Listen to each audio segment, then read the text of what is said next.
Good evening बच्चों। देखो बच्चों, आज अपनी कोई क्लास नहीं है। आज सिर्फ मैं आपसे एक प्रकार से रूबरू होने के लिए आया हूँ।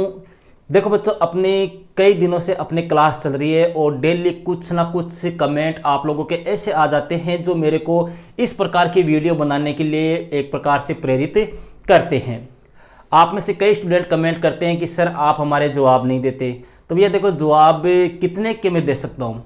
जो शॉर्ट क्वेश्चन आपके होते हैं, छोटे सवाल होते हैं, उनके जवाब तो मैं दे पाता हूँ। लेकिन अब जैसे मान लो आपने कमेंट कर दिया कि सर मेरे तो ये प्रश्न समझ में नहीं आया, आप वापस बताओ ना, तो क्या मैं वहाँ पे वो कमेंट लिख के बता सकता हूँ? क्या आपको कमेंट में उसका आंसर दे सकता हूँ क्या? समझ रहे हो आप? तो भैया जो भी आपके कमेंट्स आ रहे हैं उन कमेंट्सों को मैं सभी को ध्यान में रखता हूँ और मुझे जो लगता है कि हाँ ये इनका जवाब मुझे देना चाहिए, उनके जवाब में जो है वो इस तरह से आपके सामने प्रेजेंट करता हूं। क्यों? क्योंकि ये देखो, आज अपने 4 कमेंट मैंने उठाए हैं। 4 कमेंट जो लगभग स्टूडेंट के आ रहे हैं। पहला कमेंट तो क्या आ रहा है कि सर हम कैसे पढ़े, किससे पढ़े कि हमारे 85% आ जाए। कई कह रहे 80% आ जाए, कई कह रहे 85% आ जाए, कई कह रहे 90% आ जाए। कहने में क्या जाता है, अपना मुंह है, चाहे अपने 90 बोल दे, 95 बोल दे भैया, लेकिन इसके लिए मेहनत करनी पड़ती है। ठीक है, और वो कैसे करनी है वो मैं आपको अभी बताऊंगा। दूसरा कमेंट आ रहा है कि सर आप कोर्स कब तक करा दोगे। अपने भैया हिस्ट्री पढ़ रहे हैं, पॉलिटिकल पढ़ रहे हैं, जियोग्राफी पढ़ रहे हैं, तीनों सब्जेक्ट मैं आपको पढ़ा रहा हूँ। कोर्स कब तक कराऊंगा, कितना हो चुका है, वो भी अभी अपने चर्चा करेंगे।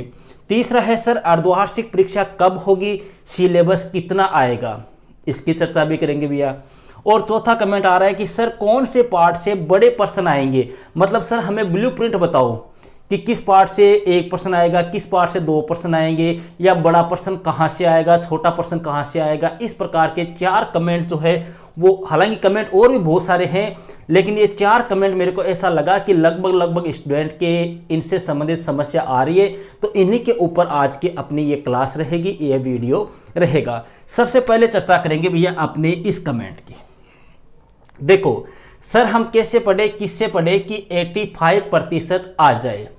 देखो भैया, पढ़ना वैसे तो देखें तो एक स्टूडेंट पर डिपेंड पड़ता है कि वह कैसे पढ़े। हर स्टूडेंट का एक अलग तरीका होता है पढ़ने का, एक अलग शैली होती है। कोई दिन में पढ़ता है, कोई रात में पढ़ता है, कोई सुबह पढ़ता है, कोई शाम को पढ़ता है, कोई पासबुक से पढ़ता है, कोई बुक से पढ़ता है, कोई नोट से पढ़ता है। सबका सिस्टम अलग अलग है। लेकिन जहाँ तक मेरा अनुभव है या मेरी जहाँ तक सोच है वो मैं आपके सामने प्रेजेंट कर रहा हूँ। हो सकता है आपको अच्छी लगे, अगर आपको अच्छा लगता हो तो आप उसको फॉलो कर सकते हो, वरना आपका जो सिस्टम चल रहा है उसी के अनुसार आप पढ़ाई करते रहिए।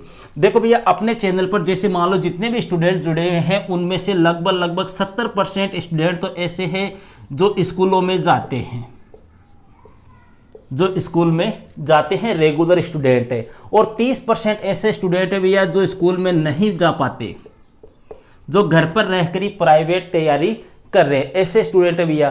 तो देखो, मैं यहाँ पर जो राय दूंगा वो मेन इन स्टूडेंट्स को दूंगा, 30% को, क्योंकि 70% वालों को देने के लिए तो स्कूल में उनके टीचर भी है, वो भी उनको राय दे सकते हैं। हालांकि अगर आपकी इच्छा हो तो 70% वाले जो स्टूडेंट है 70% वो भी फॉलो कर सकते हो। देखो भैया, पढ़ने का तरीका क्या है।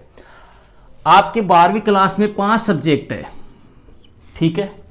आपके इंग्लिश है, आपके हिंदी है, आपके पॉलिटिकल साइंस है, आपके जैसे मान लो हिस्ट्री है, आपके जैसे मान लो जियोग्राफी है। ये 5 सब्जेक्ट है। हो सकता है किसी के हिस्ट्री नहीं है, हिंदी होगी, किसी के मान लो जियोग्राफी नहीं है, ड्राइंग होगी, कुछ भी मान लो। अपने 5 सब्जेक्ट है भैया, ठीक है।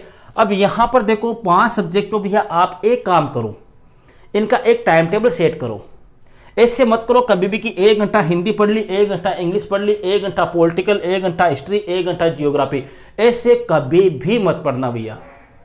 ऐसे पढ़ने से क्या होता है, हिस्ट्री पढ़ ली 1 घंटा और उसके बाद आपने पॉलिटिकल उठा ली, तो वो क्या थोड़ा सा अपना दिमाग जो है वो उस पर कॉन्सेंट्रेट नहीं कर पाता, और फिर लास्ट में अपने एक प्रकार से कहते हैं कि खींचड़ी सी बन जाती है। वह कंडीशन होती है। आप डेली के पढ़ो, जैसे टाइम टेबल बना लो कि एक दिन आपको क्या पढ़ना है।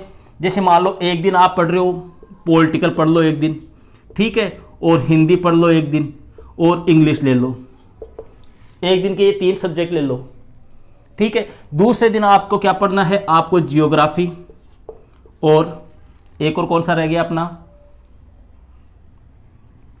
जियोग्राफी आ गई, और एक रह गया अपना पॉलिटिकल, हिंदी, इंग्लिश, जियोग्राफी और हिस्ट्री, ये रह गए, ठीक है। अब जैसे मान लो जिनकी जियोग्राफी है, हिस्ट्री है, इन 2 सब्जेक्ट को आप एक दिन ले लो, क्योंकि इनका सिलेबस काफ़ी लंबा है भैया, समझ रहे हो। हिंदी है, हिंदी में वो मैंने यहाँ पे पॉलिटिकल के साथ में यहाँ पे 3 सब्जेक्ट हो गए। अब आप सोच रहे हो गुरुजी यहाँ पे 3 हो गए, लेकिन यहाँ पे हिंदी में मेरे ख्याल से इतना विशेष जोर नहीं आएगा आपको, और इस बार तो कोरोना की वजह से वैसे भी सिलेबस कम हो गया है, तो 3 सब्जेक्ट एक दिन चुन लो। अब इन 3 सब्जेक्ट में जैसे मान लो डेली के 2 घंटे आप पॉलिटिकल साइंस को दो, डेली पढ़ो, 2 घंटे तो आपको पढ़नी है, वो आप सेट करो कि आपको कब पढ़ना है, ठीक है। और मेरे ख्याल से अपने को टाइम रात को ही मिलता है, सुबह तो वैसे भी सर्दी का टाइम है, ज़्यादा से ज़्यादा अपने 6 बजे उठते हैं तो थोड़ा बहुत पढ़ सकते हैं। रात को 2 घंटे पॉलिटिकल पढ़ लो, उसके बाद में आप 1 घंटा हिंदी पढ़ लो, ठीक है। और यहाँ पर फिर मॉर्निंग में आप 2 घंटा इंग्लिश कर दो। इनको चाहे आप चेंज कर सकते हो, कैसे भी कर लो, चाहे मॉर्निंग में इंग्लिश पढ़ लो और सुबह शाम को पॉलिटिकल पढ़ लो, या शाम को इंग्लिश पढ़ लो, सुबह पॉलिटिकल पढ़ लो, कैसे पढ़ लो। अब यहाँ पर आपने 3 ही सब्जेक्ट पढ़े मात्र, तो उससे क्या आपके दिमाग में एक प्रकार से कॉन्स्टेंट हो जाएगा, आपका दिमाग स्थिर हो जाएगा। अब एक बात बताओ, कोई भी अपने सब्जेक्ट पढ़ने हैं तो अपनी रुचि कब स्टार्ट होती है? 10-15 मिनट बाद तो अपनी रुचि स्टार्ट होती है, और जैसे 60 मिनट होगी उसको आप बंद कर दोगे, तो उससे कोई मतलब नहीं है। 2 घंटे आप 2 सब्जेक्ट पढ़ रहे हो, इससे अच्छा है कि 2 घंटे में आप एक ही सब्जेक्ट पढ़ो, कम से कम उसको तो आप अच्छी तरह से तैयार कर पाओगे ना, ठीक है। फिर दूसरे दिन आप ये पढ़ लो, 2 घंटे इसको पढ़ लो, 2 घंटे इसको पढ़ लो, बहुत है।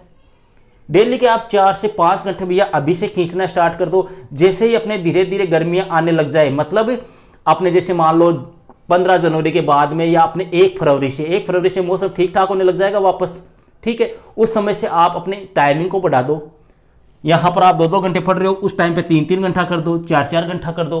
फिर आपको अपनी तैयारी के अकॉर्डिंग आपके टाइम को बढ़ाना है, पहली बात हो गई। दूसरी बात है, यह पढ़ने का तरीका देखो मैंने आपको बताया है, बाकी आपकी इच्छा है। अब पढ़े किससे सर? मेन चीज ये आ रही है, पढ़े किससे सर?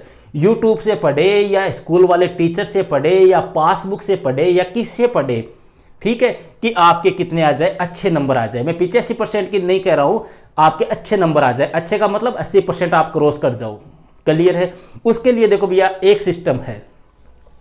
पहला तरीका तो यह है कि आपके जो स्कूल के अध्यापक है, आपके जो टीचर है, वो आपको कैसा पढ़ा रहे हैं।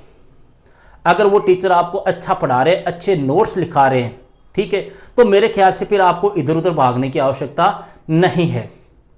अगर सपोज करो वो टीचर आपको पढ़ा तो अच्छा रहे, लेकिन वो डिटेल से समझा नहीं रहे, आपको थोड़ा बहुत कम समझ में आ रहा है, तो आप यूट्यूब से पढ़ सकते हो। मतलब उन टीचर का भी आप पढ़ लो, यूट्यूब पर भी आप पढ़ लो, 2 जगह आपने एक टॉपिक पढ़ लिया ना। और यूट्यूब पर मेरे ख्याल से आपके ज़्यादा से ज़्यादा 10 से 15 मिनट का वीडियो होता है, कोई विशेष नहीं होता। अगर आपको देखो, कई बार क्या होता है, कुछ स्टूडेंट के मेरे पास में कमेंट आते हैं कि सर आप जो समझाते हो वो तो समझ में आता है, लेकिन हमारे स्कूल में जो टीचर समझाते हैं वो समझ में नहीं आता। तो वो क्या, सबकी पढ़ाने की एक अलग अलग शैली होती है, एक तरीका होता है। स्टूडेंट को कौन सा पसंद आए वो स्टूडेंट पर डिपेंड करता है। तो आपको करना क्या है भैया, सबसे पहले तो अगर आपको टीचर जो पढ़ा रहा है वो पढ़ो, आपके स्कूल के टीचर जो पढ़ा रहे हैं उसको पढ़ो। अगर आपको ये लगता है कि यार ये टीचर तो इसे फॉर्मेलिटी कर रहा है, अच्छा नहीं पढ़ा रहा है, तो आप मत पढ़ो, वहां से आप मत पढ़ो। आप फिर कोई भी चैनल से पढ़ लो, यूट्यूब से या बुक से पढ़ लो। जैसे मान लो आप यूट्यूब के चैनल से पढ़ रहे हो, जैसे मान लो आपने मेरे ही चैनल से आप पढ़ रहे हो, ठीक है, आप मेरे चैनल से पढ़ रहे हो, तो पढ़ने का एक सिस्टम बनाओ भैया। पहले आप जैसे मान लो पहला पार्ट आप पढ़ रहे हो पॉलिटिकल साइंस का, शीत युद्ध का दौर, ठीक है, ये चैप्टर आपको पढ़ना है।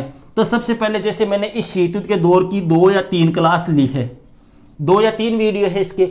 सबसे पहले आप उनको देखो अच्छी तरह से, उन वीडियो को आप अच्छी तरह से तैयार करो। आपको नोट्स भी मैंने लिखा है, उन नोट्स को आप कॉपी में लिख लो। कई स्टूडेंट कहते हैं गुरुजी मान तो वीडियो देखता है याद, यार नोट्स की क्या जरूरी है। अरे तो भैया वीडियो कितनी बार देखोगे? आपने आज देख लिया, 10-15 दिन बाद में वापस भूल जाओगे, फिर वापस वीडियो देखोगे, फिर 20 दिन बाद में वापस देखोगे। तो ये नोट्स इसीलिए लिखाए जाते हैं ताकि आप क्या कर सको, इनका रिविजन कर सको।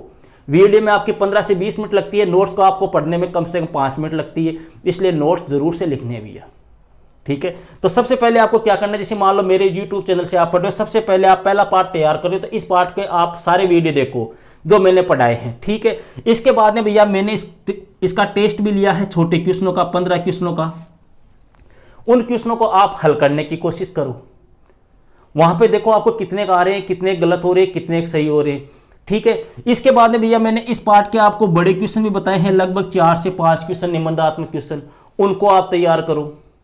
इस प्रकार से ये आपका चैप्टर क्या हो गया, कंप्लीट हो गया, ठीक है।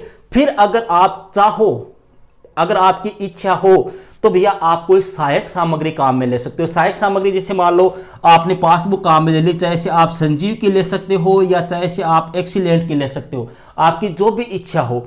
वहां से आपको क्या करना है भैया, वहां से जो छोटे क्वेश्चन है, देखो एनसीईआरटी में क्या होता है भैया, क्वेश्चन कहीं से भी कैसे भी घुमा के बना के पूछ सकता है, अगला सीधा क्वेश्चन नहीं आएगा एनसीईआरटी में, कैसे भी क्वेश्चन आ सकता है। तो जो छोटे क्वेश्चन होते हैं एक बार उनका भी आप रिवीजन लगा दो, फिर मेरे ख्याल से आपको कहीं से कुछ भी पढ़ने की आवश्यकता नहीं है। वीडियो देख लिए, टेस्ट दे दिया, बड़े क्वेश्चन याद कर लिए और एक बार पासबुक के छोटे क्वेश्चनों का रिवीजन मार दो, बस। इसके अलावा पढ़ने की जरूरत नहीं है। आपने अपना कर्म कर दिया, अब फल की चिंता आपको नहीं करनी है, लेकिन ऐसा सिस्टम फॉलो करो, समझ रहे हो। और वीडियो देखने का सिस्टम ये नहीं है कि आज फर्स्ट भाग देख लिया फिर 10 दिन बाद में सेकंड भाग देख रहे हो, 10 दिन बाद में देखोगे तो फर्स्ट वाला साफ हो जाएगा, समझ रहे हो। और जो भी चैप्टर को आप याद करो, जैसे मान लो आज आपने फर्स्ट चैप्टर तैयार कर लिया, फिर कल सेकंड कर रहे हो, परसों थर्ड कर रहे हो, तो कम से कम 3 या 4 चैप्टर जैसे ही हो जाए फिर उनका एक बार आप रिवीजन करो, उनका पूरे का आप रिवीजन करो। इससे क्या होगा, आप भूलोगे नहीं। वरना क्या होता है, अपने आगे आगे अपने याद करते जाते हैं और पीछे पीछे वो साफ होते जाते हैं सारे, ठीक है। तो इस प्रकार से आप तैयारी करो। रही बात 85% की, भैया आप अब कई स्टूडेंट कहते हैं कि गुरुजी मत थाकड़ा परसेंट सारा याद कर लूँ तो मेरे 85% आ जाएंगे।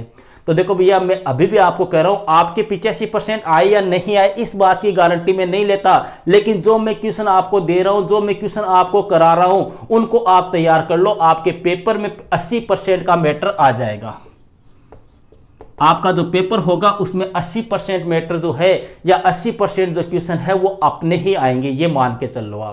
आपके 80% बनेंगे या नहीं बनेंगे उसकी गारंटी नहीं लेता। क्यों नहीं लेता? क्योंकि भैया लिखने का सबका तरीका अलग होता है, सबकी शैली अलग होती है, किसी की राइटिंग अच्छी होती है, किसी की राइटिंग अच्छी नहीं होती। मैं 80% पेपर की बात कर रहा हूँ, बच्चे पूरे तैयार करके 85% भी ला सकते हैं, क्योंकि उनकी लिखने की एक कला होती है, लिखने की एक शैली होती है, एक राइटिंग होती है, ठीक है। मैं आपको कह रहा हूं, जो मैं पढ़ा रहा हूं, जो मैं क्वेश्चन आपको दे रहा हूं, उनको तैयार कर लो। जिस दिन पेपर होगा उस दिन अपने क्वेश्चनों से मिलान कर लेना। सारे वीडियो प्लेलिस्ट में पड़े हैं, आपको 80% पेपर जो है वो अपने क्वेश्चनों में से मिल जाएगा, ठीक है। आपके कितने आते हैं 80% में से, आप 85 में बदलते हो, 90 में बदलते हो, वो आप पे डिपेंड करता है। ओके भैया, ये हो गई आपकी फर्स्ट कमेंट की बात। अब बात करते हैं भैया सेकंड कमेंट की बात। देखो, आपका जो सेकंड कमेंट है वो है कि सर कोर्स कब तक कंप्लीट हो जाएगा। देखो भैया, कोर्स की बात करते हैं अपनी, तो देखो पॉलिटिकल साइंस में भैया अपने मात्र 2 चैप्टर शेष रहे हैं, ठीक है। इतिहास जो है, हिस्ट्री, जिसमें अपने 2 बुक कंप्लीट हो चुकी है। कल 7वां चैप्टर अपने कंप्लीट हो गया था हिस्ट्री में, अब अपने 3rd बुक रही है और उस 3rd बुक में से अपने को मात्र कितने चैप्टर पढ़ने हैं? 4 ही चैप्टर पढ़ने हैं, क्योंकि 2 चैप्टर इस बार अपने सिलेबस में है नहीं, ठीक है। और तीसरी है भैया अपने जियोग्राफी में अभी अपने पास में लगभग अपने को 8-9 के आसपास चैप्टर बाकी अपने रहे हैं। वह थोड़ी पीछे चल रही है क्योंकि मैंने पहले पॉलिटिकल के ऊपर फोकस कर लिया, इसकी वजह से थोड़ी जियोग्राफी अपने पीछे रह गई। तो अब आप कई बार कमेंट करते हो, गुरुजी कणा पूरी सी, गुरुजी पॉलिटिकल को वीडियो करो, गुरुजी हिस्ट्री को वीडियो करो। अरे गुरुजी तो एक रह गया, थे वीडियो मांग बड़ा 50 रह गया, कोई है हिस्ट्री को, कोई है पॉलिटिकल को, कोई है जियोग्राफी को, कोई है टेस्ट ले, ठीक है। तो ऐसा मत करो, कोर्स कराना मेरी जिम्मेदारी है, आप तो बस तैयार करो। अरे पॉलिटिकल में 2 ही पार्ट बचे हैं, 2 पार्ट में करा दूंगा, लेकिन क्या जो मैंने करा दिया वो तो आपके तैयार है क्या? जो आप बार बार डिमांड करते हो गुरुजी वीडियो करो, गुरुजी वीडियो आबा दो, ऐसा मत करो भैया। जितना मैंने पढ़ा दिया उतना तैयार करो। मेरे को पता है मुझे क्या करना है। मैं अब आपको बता दूं अपना कोर्स कब तक कंप्लीट हो जाएगा। सबसे पहले बात करते हैं भैया पॉलिटिकल साइंस की, ठीक है। पॉलिटिकल साइंस का कोर्स जो है आपका नवंबर में कंप्लीट हो जाएगा, नवंबर लास्ट तक मैं कंप्लीट कर दूंगा, कोई दिक्कत नहीं है। फिर बात करते हैं भैया हिस्ट्री की। हिस्ट्री का कोर्स जो है भैया आपका अर्धवार्षिक परीक्षा लगभग दिसंबर के मध्य स्टार्ट होगी। अर्धवार्षिक परीक्षा से पहले आपका मतलब लगभग 15 दिसंबर से पहले आपका इतिहास का कोर्स भी कंप्लीट करा दिया जाएगा। अब बची भैया जियोग्राफी का देखो भैया, अभी मैं आपको क्लियर तो नहीं कह सकता कि कब तक करा दूंगा, 100% तो नहीं कह सकता, लेकिन जहां तक मेरी कोशिश है दिसंबर लास्ट तक आपकी जियोग्राफी का कोर्स भी कंप्लीट करा दिया जाएगा। हो सकता है मैं 15 दिसंबर को पूरा करा दूं, समझ रहे आप, लेकिन दिसंबर लास्ट मैंने आपको इसलिए टाइम दिया है कि यहां तक आपका कोर्स कंप्लीट हो जाएगा। क्लियर है। अब बात करते हैं तीसरे टॉपिक की। तीसरा कमेंट है कि सर अर्धवार्षिक परीक्षा कब होगी, सिलेबस कितना आएगा। भैया माध्यमिक शिक्षा बोर्ड के द्वारा जो पंचांग जारी किया गया है, जो शिविरा जारी की गई है, उसके अकॉर्डिंग आपकी अर्धवार्षिक परीक्षा जो है वो दिसंबर के सेकंड वीक में होने की संभावना है। सेकंड वीक में होने की संभावना है। और जहां तक भैया मेरा मानना है, मेरा अनुभव है या मेरे को लगता है, तो चांस आपके जो है वो 12 या 13 दिसंबर से आपकी अर्धवार्षिक परीक्षाएं शुरू हो सकती है। लगभग यहां तक या 15 दिसंबर लास्ट मान लो, दिसंबर के मध्य आपकी अर्धवार्षिक परीक्षा स्टार्ट हो जाएगी। क्लियर है। सिलेबस कितना आएगा भैया, बोर्ड की एग्जाम में सिलेबस पूरा आता है। 10वीं में आपने देखा होगा, अच्छा 10वीं में तो आपने नहीं देखा, आप तो प्रमोट होके हुए आए होंगे। भैया सिलेबस जो है वो हमेशा ध्यान रखना पूरा ही आएगा। 9वीं 11वीं इनके हो सकता है 50% 50% आता है, लेकिन बोर्ड एग्जाम में पूरा सिलेबस आएगा आपके अर्धवार्षिक परीक्षा में। क्लियर है। अब यहां पर भैया ये कमेंट जो है इसका जवाब देखो, सर कौन से पार्ट से बड़े प्रश्न आएंगे, ब्लूप्रिंट बताओ। देखो भैया ब्लूप्रिंट मैं आपको नहीं बता सकता, क्योंकि अभी तक अपने ब्लूप्रिंट जारी नहीं हुआ है। और ब्लूप्रिंट कहां से जारी हो, क्योंकि इस बार अपने कोरोना की वजह से 30% सिलेबस तो अपने वैसे कम कर दिया। ठीक है। अब कई स्टूडेंट बात करते हैं सर बड़ो प्रश्न कौन सा माहौल, छोटो कौन सा माहौल। तो इस बार तो मान के चलो भैया हर पार्ट से छोटा क्वेश्चन आएगा, क्योंकि पेपर तो उतने ही अंक का होना है। चैप्टर कम हो गया, अरे मसाला कम हो गया, समझ रहे हो। आपको पेपर तो आपके उतना ही 100 नंबर का आएगा, मतलब आपके 80 नंबर का आएगा। वो तो बस चैप्टर कम हो गए, तो ये मान के चलो कि हर चैप्टर से छोटा क्वेश्चन आएगा। बड़ा क्वेश्चन भी लगभग चैप्टर से आने की संभावना है, क्योंकि हर विषय के अंदर भैया 6 से 7 चैप्टर कम हो गए हर सब्जेक्ट में। तो अपने क्वेश्चन जो है वो क्वेश्चन तो उतने ही आएंगे, और अपने पास मैटर कम हुआ, तो ये मान के चलो कि हर चैप्टर से छोटा भी आ सकता है, बड़ा भी आ सकता है। इसका अभी तक भैया कोई मॉडल पेपर जारी नहीं हुआ है, कोई ब्लूप्रिंट जारी नहीं हुआ है। जैसे ही मेरे पास में कोई सूचना आएगी, मैं सबसे पहले आपको इसके बारे में इन्फॉर्म कर दूंगा। तब तक आप जो है वो अपने हिसाब से जो पढ़ रहे, आप तो डिटेल से तैयारी करते रहो। बस ये मत सोचो इसमें से छोटा आएगा, इसमें से बड़ा आएगा। इसके चक्कर में भैया आप अच्छी स्कोरिंग नहीं कर पाओगे। अपने को पढ़ना है यार, कौन से पार्ट से छोटा आ रहा है, कौन से बड़ा आ रहा है, क्या मतलब है। आप तो बस कंटिन्यू पढ़ाई करते रहो। ठीक है भैया। तो ये आपके कुछ कमेंट थे, हो सकता है आपको आपके सवालों के जवाब मिल गए होंगे। फिर भी अगर आपकी किसी प्रकार की कोई समस्या हो तो आप कमेंट बॉक्स या अपने टेलीग्राम के ऊपर मुझसे सवाल जवाब कर सकते हो। ओके भैया, दैट्स ऑल।